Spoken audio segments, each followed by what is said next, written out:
हरे कृष्णा। आज हम करेंगे कार्तिक मास का दूसरा अध्याय।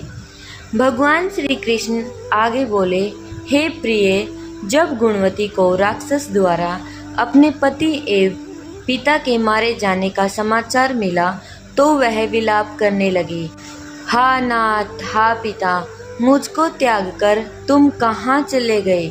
मैं अकेली स्त्री तुम्हारे बिना अब क्या करूं? अब मेरे भोजन, वस्त्र आदि की व्यवस्था कौन करेगा?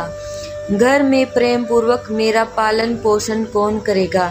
मैं कुछ भी नहीं कर सकती। मुझ विधवा की कौन रक्षा करेगा? मैं कहाँ जाऊँ? मेरे पास तो अब कोई ठिकाना भी नहीं रहा। इस प्रकार विलाप करते हुए गुणवती चक्कर खाकर धरती पर गिर पड़ी और बेहोश हो गई। बहुत देर बाद जब उसे होश आया तो वह पहले की ही भांति करुण विलाप करते हुए शोक सागर में डूब गई। कुछ समय के पश्चात जब वह संभली तो उसे ध्यान आया कि पिता और पति की मृत्यु के बाद मुझे उनकी क्रिया करनी चाहिए जिससे उनकी गति हो सके।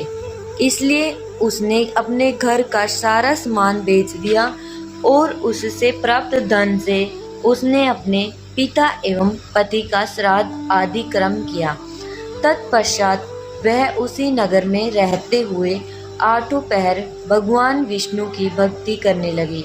उसने मृत्यु उपरांत तक नियम पूर्वक सभी एकादशियों का व्रत और कार्तिक महीने में उपवास एवं व्रत किए। हे प्रिय, एकादशी और कार्तिक व्रत मुझे बहुत ही प्रिय हैं।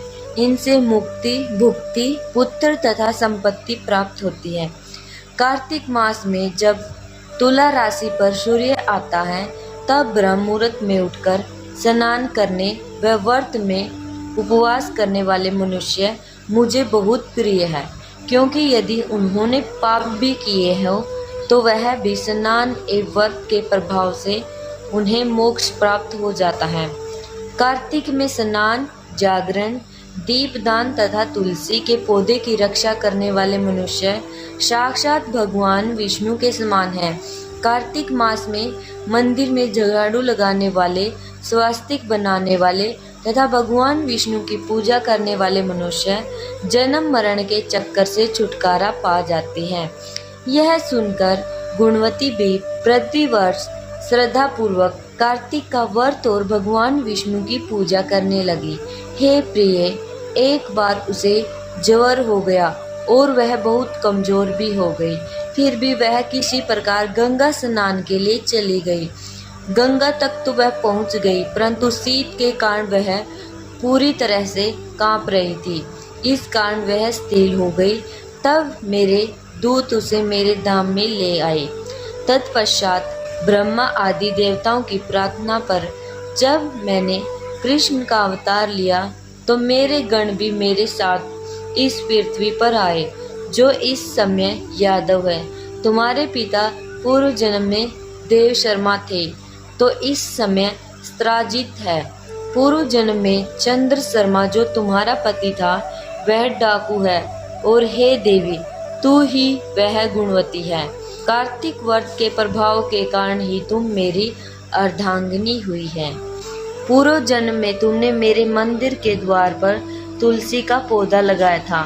इस समय वह तेरे महलों के आंगन में कल्प वृक्ष के रूप में विद्यमान है।